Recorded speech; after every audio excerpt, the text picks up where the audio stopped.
الرحمن الرحيم لا إله إلا الله لا إله إلا أنت الله أكبر الحمد لله.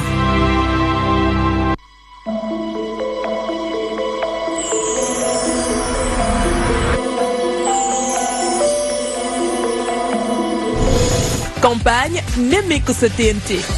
Après une première étape couronnée de succès, Excaf Télécom a lancé la deuxième phase de cette opération depuis le 15 novembre 2017. Des techniciens vont sillonner les différents quartiers de Dakar et sa banlieue pour vérifier vos décodeurs et installations. L'équipe de la TNT ratisse large et se rendra également à Sangalkam, Bambilor, Rufisque, Bargny, Diamniadio, entre autres. Vous pourrez les interpeller sur toutes les questions qui vous préoccupent. TNT by Excaf, votre satisfaction, notre priorité.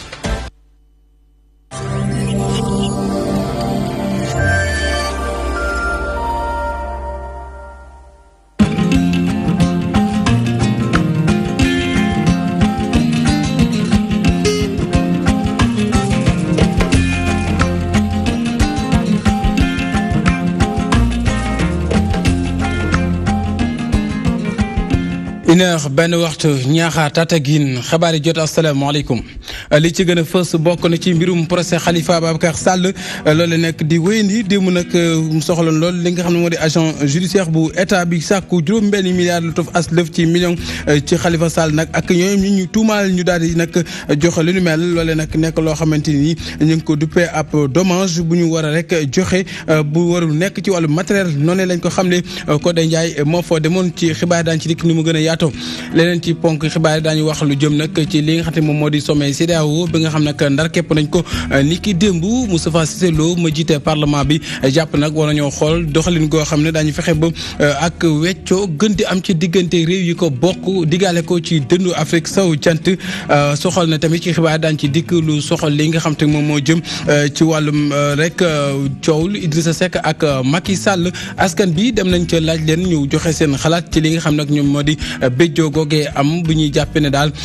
ñi daanaka yoon la Idrissa Seck waxee lu mel ñi des jàpp ne nag dañoo war a xool njëriñu askan bi te bàyyi béjjoo gi mbokk yooyu yeneen ci ponk buñ ko ci boolee mooy buuru jotaayu xibaar yi digg njolloor yi benn waxtu ci kanam ñu faram fàcce ko.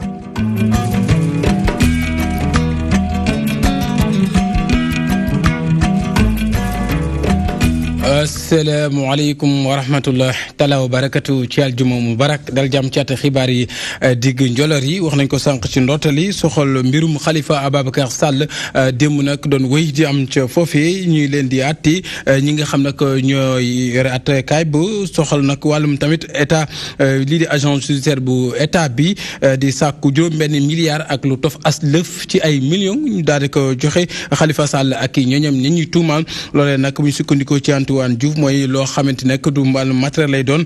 tey day nekk loo xamante ni daal day nekk lu mën a ginni ay gët mu mel ne nag agent bi ba tey ba léegi lu soxal mbir moomee jàpp ne nag buñ ko duppee ay fonds politique ndax loolee mënu ko sax dégg ci noppam tey li di ay production jëm ci nekk facture yi nga xam nag dafa foo lool ñeel ceeb bi ak dugub gi mu man ko justifier ci yooyu la koppar ñu war a mën a joxe moom Khalifa Sall ak ñoom ñi ñu rek toppee lu ñu mel Khalifa Sall kii nga xam nag moom moo di Codé Ndiaye bokk moom moo teewee démb foofee ca palais de justice bu Dakar. ak agent judiciaire de l'État ñu ngi laaj lu toll ci 6 milliards 830 millions ci suñuy koppar ngir nag mu doon réparation ci préjudice bi nga xamante ni ñoom jàpp nañ ne état du Sénégal am na ko ci procès Khalifa Sall ñoom nag ñu jàpp ni Khalifa Sall ak ay ñoñam li ñu leen di toppee ñoom ñoo ko def te loolu nag ñoom ñu gis ne amul benn jiixi jaaxa. suñu rôle la parce que loolu lañ leen fi indee mooy li nga xam ne dañ leen fekk ñu def ko ñu jàpp leen laaj leen. weddi wuñ ko ñu indi leen ci kii àtte pour mu àtte leen donc weddi wuñ ko mënuma nag am coobare bu gën a rëy lu dul ñu topp nit ne ko lii yaa ko def mu ne waaw maa ko def ñu indi la pour àtte la léegi lu muy def pour laaj nag loolu moom moo ko xam. bu ñu sukkandikoo ci jegeñaale ak Khalifa Sall bile avocat nguur gi dañ def seen liggéey te moom mooy chargé Khalifa Sall moom nag mu jàpp ne défense bi itam dana ñëw ak ay argument am. yaakaar normalement su dee dañuy àtte rek. man pour man vraiment lii dañ ko tardé rek téye ko 1 an parce que c'est le 7 bii di ñëw lay def 1 an donc man pour man dañ ko doon tardé mais war na mën a génn normalement donc mais xam nga ku lay xeex nag comme ñoom li ñu mën a dëgg man pour man xeexu politique la Macky Sall bëggul am adversaire te ala kulli ali day am adversaire ko moom foofu mu am ko te tout su liggéeyul te liggéeyul dara comme ni ko Idrissa Seck waxee lu tuuti rek la jéem. ajuma ji nag avocat yi layool mairie bu Ndakaaru fas yéene amal seen plaidoirie bu ñu noppee kii di procureur de la République itam fas yéene amal réquisitoire am. jamono boobee Ndiaye Codé soxal wàllum ñi nga xam nag ñoom ñoo di gendarmerie nationale bànqaas ba fare ci Rufisque tëng géej ñoom nag daanaka dànkaafu teg loxo lu toll ci ñeent fukk ak lu tof ci as lëf ci ay doomu aadama ñooñu nag daanaka ñeent ñi dañoo gis ne dañoo yoroon lii nga xam nag mooy la ñuy mëq tam mu nekk lu bon xeetu yàmbaak yeneen yu ni mel di drogue loolee bokk na ci ay daamar tamit yoo xam nag doon nañ leen saytu ca ba ñu leen di saytu nag gis nañ ni ñaar fukk ak juróom-benn ci ñoom daanaka dëppawuñu ko yoon maanaam dañuy def li nga xam nag mooy ay rëq-rëq ay infraction la ñu am loolee nag ki nga xam nag moom moo di colonel capitaine Alioune Badara moom moo fare ci Rufisque moo ñu defal boobu lépp xayma ñu teewlu ay kàddoom ci micro sunu ndaw ba ñu fa teewal. Kër Massar nekk na commune boo xamante ni bokk na ci commune yi ëpp nit ci Dakar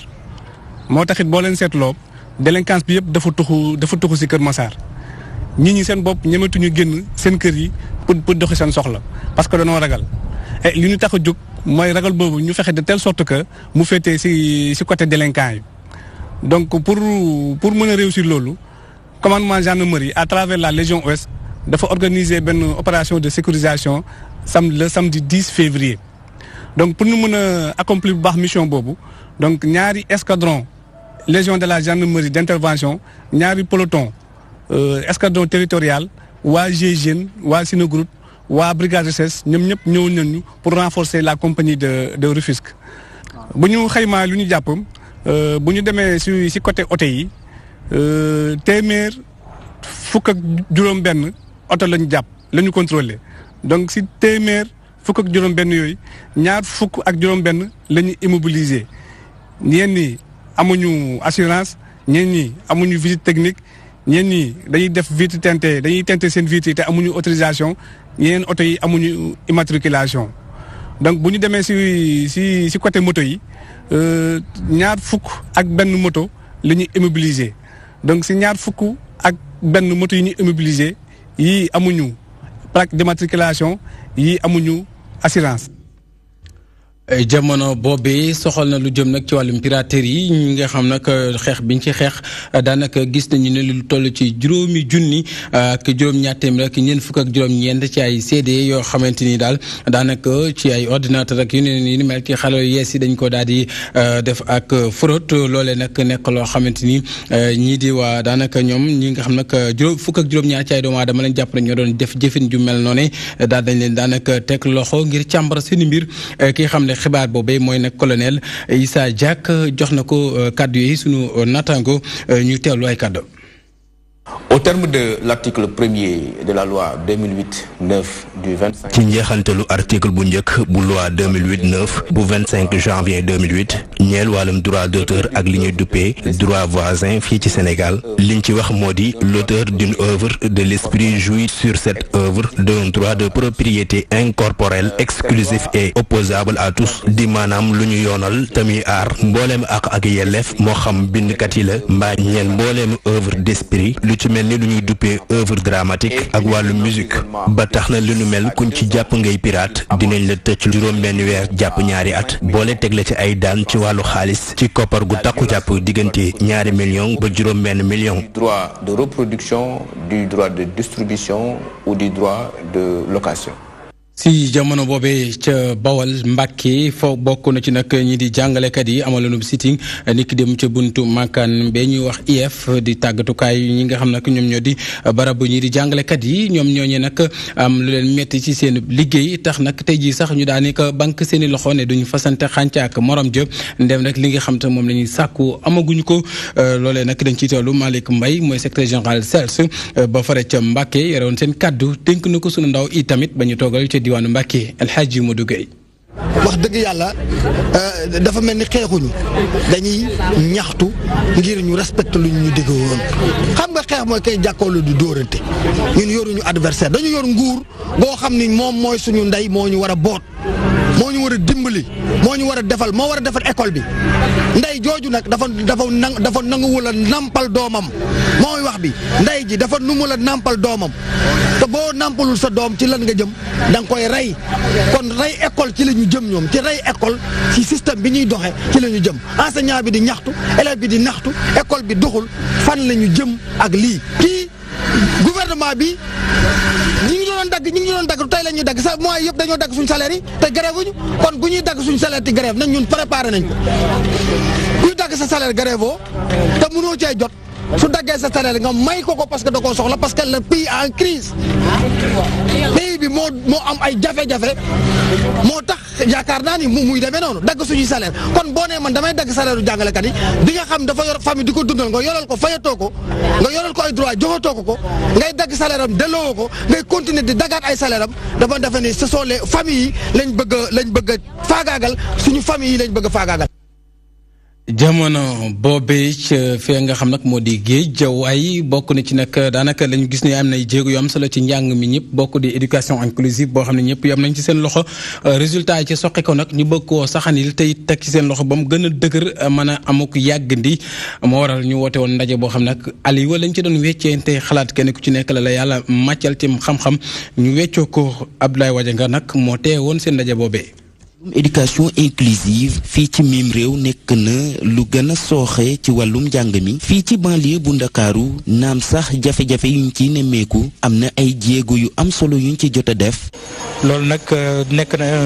mébét boo xam ne mébét bu rafet la boo xam ne buñ koy def ci gox yi ndax dina yombal lu bëri. programme mu ni mel dina tax ba ñi nga xam ne ñoom ñooy dund ak laago ñu mën leen jox njàngale mu am solo buñ sukkandikoo ci kii di inspecteur de l'éducation et de la formation bu Guédiawaye. tax na ba ñun am na ci xale yoo xam ni jàng nañu CI ba dem CM2 ba fu mu toll nii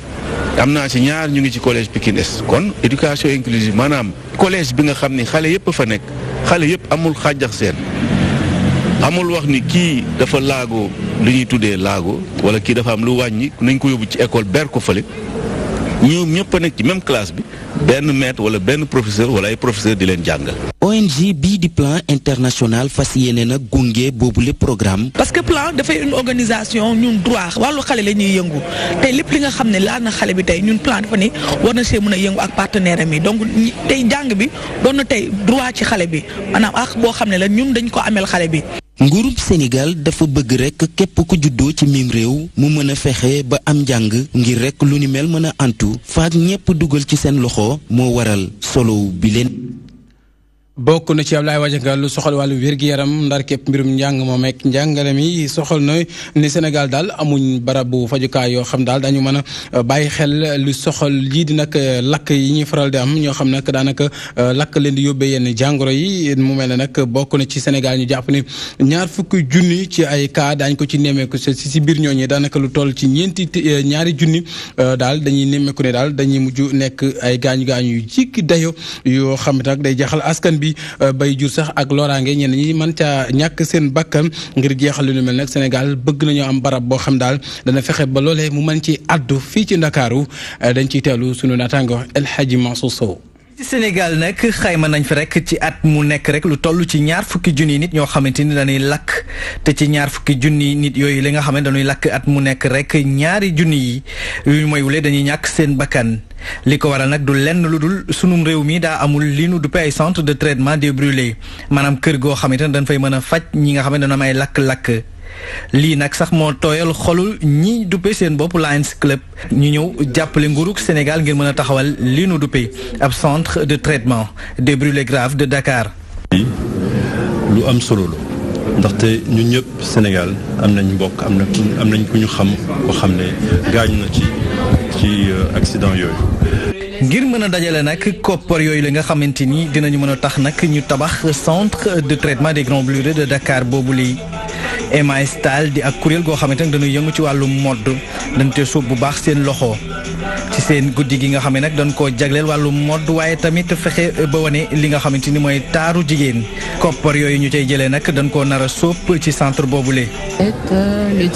dîner bi nag dañu ko def jagleel ko waa CTB ndax kat dañu war a am benn centre traitement brûlé fii ci Dakar loolee tax sax ñu mobiliser ñun ñu bari ñi ndax kat boo gisee défilé bi ñëpp ñëw nañ teewe ko ngir ñu mën a waxtaane mbir mi. gërëm Emma Steel Show 8 ndaxte ren dafa ne moom lu muy am ci tombola bi yëpp ak 10% yu vente carte yi pour dîner bi dina ko joxe pour centre bi léegi ñun xeebuñu dara Sénégalais bu nekk loo mun nga joxe entreprise bu nekk loo mun nga joxe ndaxte ñun ci projet 5 milliards bi actuellement 2 milliards rek moo ñu manqué am nañu 3 milliards yi. juróom-ñetteelu édition bu défilé bu Emma Style Show nag ñu ngi ko jàpp ci samedi jili fukki fan ak juróom-ñaar ci weeru février fële ca Grand Théâtre ren nag ñu ngi ko tënk ci xalaat nañu fexe rek ba gën a màggal ak dundu ndax lépp rek sunu borom la. rendez-vous bi nag ñu ngi ko tënk rek ci dajale ay koppar yoo xam ne nag ñu ngi ko jagleel centre de traitement des grands brûlés de Dakar.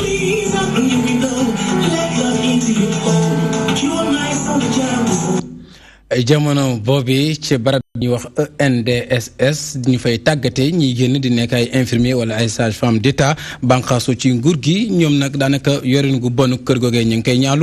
ñaawlu itamit li nga xam nag moom moo di ñàkk gi leen di ñàkk a dugal ci fonction publique ak it ñu war a xàjjale li di examen certification yi loolee bokk seen boolu njàmbat bi nga xam ne démb daan nañ koy bejji teg ko ci kanamu taskatu xibaar yi ngir jàllale ko ñu teewlu Ndeye Fatim Lo. élèves infirmiers ak sage-femme yi ñoom dañoo joxante dig daje ci kuuru ENDSS ngir ñu mën a fësal seen maire administration wu école bi ak ministère bi yor wàllu wérgu yaram tey jii seen wareef la ñuy def seen examen de certification ak yeneen i étudiants yi nga xam ne seen niveau moo gën a ndaw te ñu jugee ci école privée yi jàngale wérgu yaram li ni mel nag ñi koy ñaawlu bu baax. li nga xam ne ñoom la ñuy wax médecin yi bu ñuy génn doo dégg mukk ci Sénégal ñu organiser benn concours ñu ne médecin yëpp la ñuy organiser le concours pour xool ñan ñoo ci war a génn amul fenn ci àdduna amul feneen ak feneen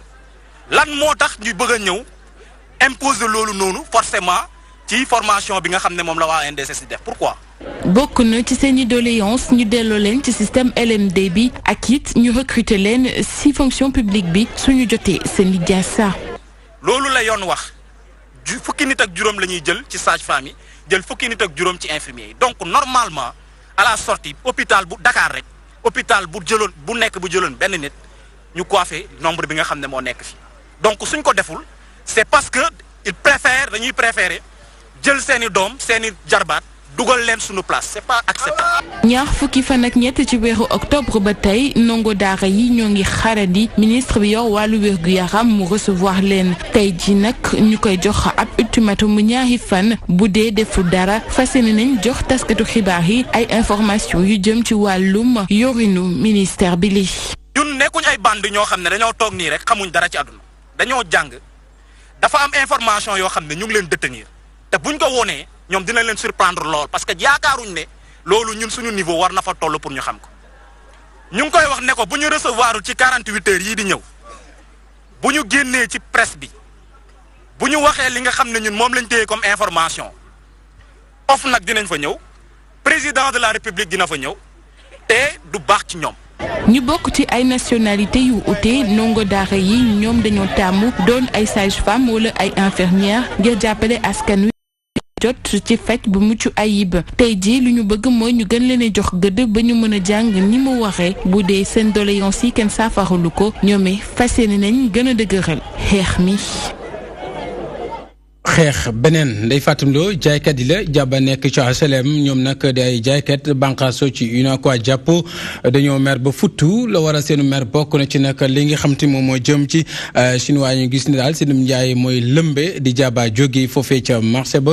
ji fa jóge nekk lu leen tànqalal tamit di leen yàqal tax ñu mer la ko dina nag daañu ndar képp seen liggéey ci ab diir ni ki démb sax lañ ko door ki nga xam nag moo di soxna bi gay soloon ay dàllam séq ay jéego dem fa ñu teewlu la mu fa jëlee ay cantine yu ñu tëj seeni borom kenn nekkul ci seen bërëbu liggéeyukaay ñoom jaaykat yi nekk ci marché HLM nag di ñaawlu concurrence asiatique bi ñu jàppee ne jaarul ci yoon muy nag ab kujje boo xamante ne bu ñu sukkandikoo ci ñoom day néewal doole bu baax seen liggéey. buñ ñëwee bëgguñu concurrence tax ñu bëgg a jaay marchandise mooy da lañ koy jëndee pour bloquer sénégalais yi loolu nañ ci wax te na ko autorités yi xam.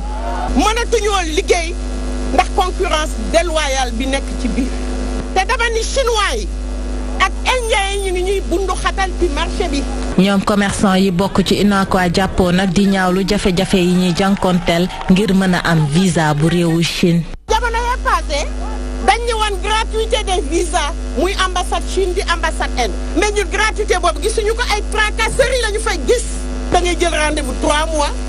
ñoo joxe say kayit ñu rejeté la sans aucune raison. ñu am njort ni dañu bëgg ñoom seeni nit di ñëw di andi liñ daan andi nit ñu toog dootuñu mën a dem. bokk na ci seeni ñaxtu foire yi mairie bu HLM di amal saa bu ay fête yu mag di dëgmal. fii ñu taxaw nii tey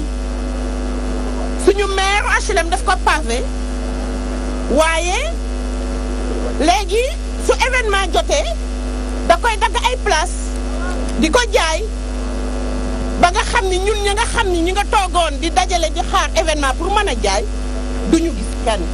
jaaykat yi nekk marché HLM nag fas yéene wuñu banque seen loxo di seetaan bésu alxames bi sax tëj nañu marché bi ba juróom-ñeenti waxtu ci suba jotee jàpp ñetti waxtu ci ngoon.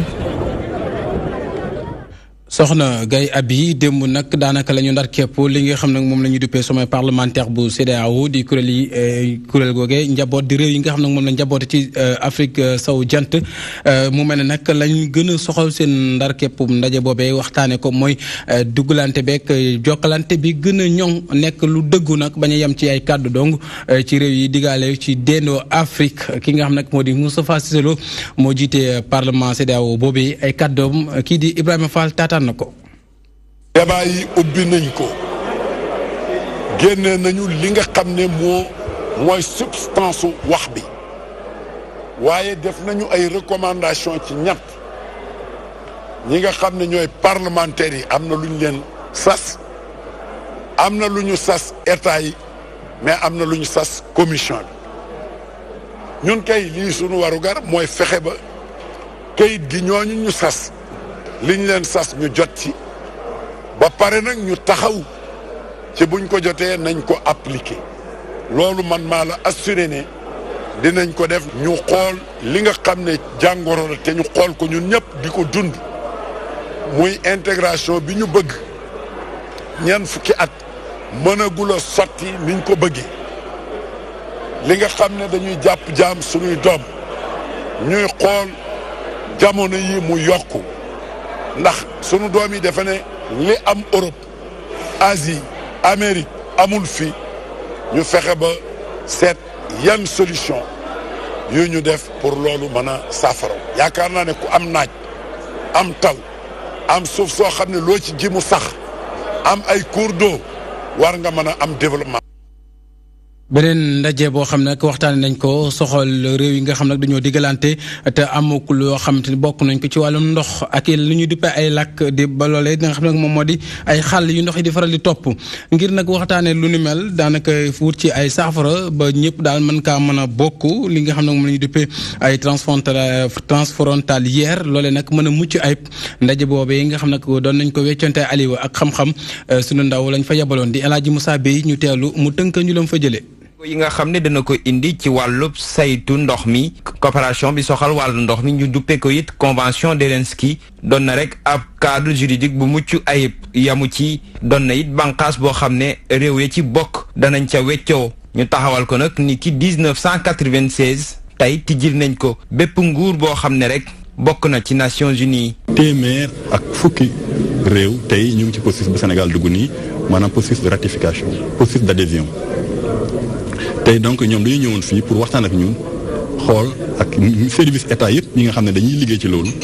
pour ñu xool lan moo ne ci biir convention boobu. OMVG expérience bi ñu ci am ñun ak leadership bi ci Sénégal am ak tamit taxawaay bi ñu am Nations Unies bi ñu ko présider conseil de sécurité ci thème bi ñuy doxaloon mu nekkoon eau paix et sécurité loolu yëpp war na tax tey Sénégal adhéré ci convention. xam-xamam màcc lool nag ci wàllu saytu ndox mi suñu réew Sénégal jamono ji nag mu ngi ci ab processus ngir rek xaatim les conventions internationales tàbbeem nag ci coopération boobule dana tax mu gën a ñoŋal xam-xam bu mu am ci wàll wi. fépp fu am organisation boo xam ne dafay tënk ay réew yu bokk ndox bokk fleuve jàmm dafay am ensuite day yokk wàllu agriculture ak wàllu énergie waaw ak wàllu énergie maanaam barrage yi nga gis ñuy produire courant. Donc loolu dafa yokk Sénégal. L'adhésion n'est pas un but en lui-même, l'adhésion. tabbeem ci xaatim bi dina ko may mu gën a ñoŋal lëkkaloo bi muy seq ak yeneen i réew yi ci bokk Sénégal dina saytu nu mu ciy taxawee moom mën koo jural lu mu ciy xaar. Comment tirer le plus de la convention. bi les convention soxal wàllu saytu ndox mi mu ngi sukkandiku nag ci ODD yi dina dimbali it bépp réew boo xam ne rek dugal na ci loxoom ngir mu gën a ñoŋal politique bi nga xam ne dina ko lal bitim réew. politique boobu nga daaneel sax bokk na ci coow bu dox diggante Idrissa Seck njiitu parti Rewmi ak le président Macky Sall bokk na ci nag béjjoogu yaatu lool askan bi am ci gis-gis bu waroo it naam sax ñeneen jàpp nañ ni nañu xool njëriñ bi nga xam ne askan wi kenn ku ci nekk dana la soxal lool bàyyi nag wax ju amul njëriñ ji ñu teewlu ci askan wi. bëjjoo nag gi am ci diggante njiitu réew mi président Macky Sall ak njiitalu parti Rewmi Idrissa Seck nekk na lu lëmbee jamono ji waxtaanukaay yi. askan bu Sénégal nag am ci nag gis-gis bu waroo lool. Idrissa Seck daal position bu mu jël noonu baax na parce que fii ñaari adversaire potentiel la amoon peut-être ak Idrissa Seck mu ñett léegi Khalifa Sall dugal na ko ci kaso bi Karim Wade génnee na ko dëkk bi léegi Idrissa Seck mii nii sax moom bu deful ndànk ñu dugal ko ci kaso mais loolu sénégalais duñ ko nangu. mais Macky Sall déjà deuxième tey waxuma la deuxième tour mais premier tour lay jàll parce que Macky Sall il a travaillé qu'on le veuille ou non liggéey na. donc li mu liggéey rek moom la ko gars yi di fay après waaw loolu moo man duma ay apéristes ak ay PDS ak PS yooyu c'est pas mon problème man je suis un simple citoyen sénégalais boo xam ne war nga mën a juger à travers ay réalisations nga xam ne au moins kii mu ngi dimbale sénégalais yi. wante ñu ci bëri sax gis nañu ni kenn ku ci nekk xool li njariñu askan bi moo xam ci nguur gi ak ci kujje gi. waaw dañoo gën a war a nekk opposition buy defar quoi constructive quoi xam nga da ngay indi say xalaat Macky Sall c'est un Sénégalais su lépp lu muy def dafa foog ne li muy def baax na pour Sénégalais yi mais ku ci am loo xam ne yaakaar nga ne baaxul mais am na ay cadre yoo xam ne ñoo gën a approprié nga dem ne ko monsieur le président affaire bii ngay teg nii lii baaxul de buñ ko defee woon ne defe ko nii mooy gën a baax mais da koy jël. liñ ciy wax rek mooy am na ay yu bëri yoo xam ne nii. ñi nga xam ne ni ñoo nekk ci nguur gi war nañ koo mën a régler parce que c'est des problèmes prioritaires qui intéressent les Sénégalais moo xam ci domaine santé la éducation ak yeneen ci opposition bi li ma xalaat mooy ñu indi ay idées ay proposer ay solutions concrètes pour loo xam ne ni day améliorer la vie quotidienne des Sénégalais moo gën xuloo bi ak xëccoo bi. béjjoo gile nag diggante njiitalu parti Rewmi ak président Macky Sall duguleet muy am wante nag kan moo am dëgg ak ku amul dëgg loolee askan bi kocc ñoo ci mën a àtte ngir mu leer nañ. daanaka ñu yegg si yéen ci njobaxtalu xibaar yi ponk bu mujj tey ki nga xam nag moo ñu ko nafaral Serigne Modou Mbacké Niang ñoom ñëpp ana tey lu ñu xëy wax.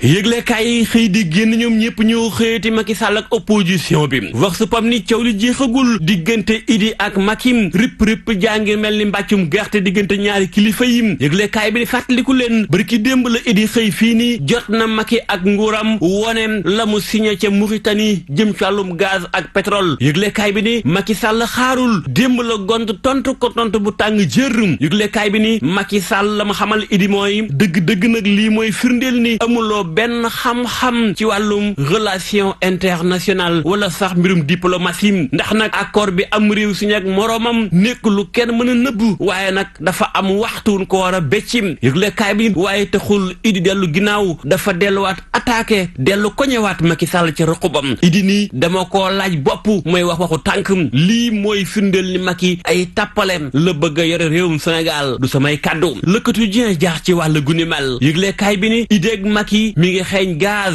yëglekaay bi ni dàggasante baa ngi jolli seen biir mu mel ni la Idi waxoon naan débat mënta ñàkk digganteem ak Macky débat baa ngi tàmbalee am ndax Idi ngi wax Macky ngi tontu tribune ni Macky Sall kay mi ngi mel ni professeur ci kanamu Idi njiitu parti réew mi Les Échos ni diggante Idi ak Macky mi ngi saama ndaay mbapatum golom kurpañ bu Macky sànni Idi waaf delluwaat songati laas moom dugg ci beneen coow ci biir Sénégal ci mooy mbirum Khalifa Sall député meerum Ndakaaru bi borom caisse d'avance gi agence judiciaire bu état bu Sénégal moom la mu bëgg mooy ñu condamné Khalifa Sall waaye it dóor ko àllaman bu jege juróom-ñaari milliards francs CFA Antoine Diome gis ni Khalifa Sall day da doon fayu ko weer wu deem waaye nag ñu koy compal leneen loo xamante ni bi 30 millions par mois lay doon yëgle kaay bi li day la état bu Sénégal toppee Khalifa Sall doonte Khalifa ma ngay weddi atte baa ngay wéndi l'Observateur moom ma nga ci jege ñaale Khalifa Sall ba ca mooy Bamba Fall maire Médina yëgle kaay bi nee na Bamba Fall tax nay dëbësam mel ni ku wutali kër Macky Sall di APR Bamba Fall ni ay doomi réew mi lañu bu ñu réew mi soxlaa dañ koy liggéeyal àndandooy Macky Sall yi ñoom jóg nañ jëm ci defanteeg opposition bi docteur Cheikh Kanté ak ñamu àndal dañoo taxawal benn force bu mag boo xam te ni bi ñu ngi koy wooyee plateforme des forces de l'émergence daga nañ fi ni ya teg jëm ci kaw opposition bi ndax nee ñu Macky mënta ñàkk am deuxième mandat 2019 œil pour œil dent pour dent la cloche xëye ñi nga xamante ni bii ñoo nekk ay kilifa ci yenn bàngaas ci réew mi ngooy ca lànk bañ caa jóge yëglekaay bi ni ca bopp ba kenn du Alioune Sarr njiitu CNG 94 ba léegi muy jiite CNG lànk bañ a ba yëglekaay bi yëmu ca ma nga ca Momar Ndaw bu Ascosen moom it ba mu nekkee Ascosen ak léegi moom kott ngay dégg waaye it Mamadou Mbodj Forum Civil ma nga ca ngooy lànk bañ a bàyyi yëglekaay bi ni xoola Maître Massokhna Kane moom it SOS consommateur dafa ngooy ca bopp ba lànk bañ caa jóge waaye kenn du Maître Assane Dioma Ndiaye mi nga xamante ni bii ma nga ca Ligue sénégalaise des droits humains ma nga ca ngooy lànk bañ caa jóge yëglekaay bi ni waykat bi waxoon na ko nit ku ñuul dafa bëgg nguur moo tax poste boo ko jox ko néew da cay ngoy ca lii lu yàqu moo ko yàq ndax nag léppi ñépp lu ne ku ne nga ca ñëpp bokk ñëpp war kaa mën a bokk di jëfandikoo te it nag lu yàgg lépp lu yàgg yàlla rek moo ko yore ñu jaajëfal Serigne Mourou Mbacké Niang ci nafaru xibaar yooyu am na solo lool jaajëfal ñi waa régie jàpp ci xibaar ba mën a yem ñu ma leen ko jotli yéen ñu ngi ko doon jotli tamit ñu jaajëfal leen ci taaxarlu gi incha allah programme yi day wéy ni sur la Magie de la DTV ndax juróom-ñaari waxtu danañ fi teewaat dégte leen ko ci kàllaamay Kocc Baxma rédaction bi juróom-ñetti waxtu ci kàllaamay tubaab maliyaax lay doon lu ko may jiitu ko ñu ñaan yàlla suñu borom mi moom di moom boole ñu moom di borom lépp ak ñëpp ak fépp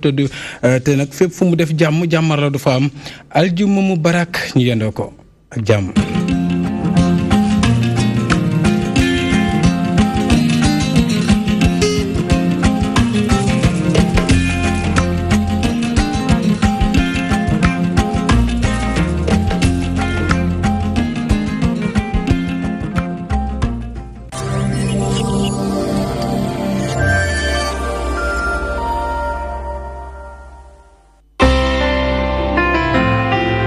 الرحمن الرحيم لا إله إلا الله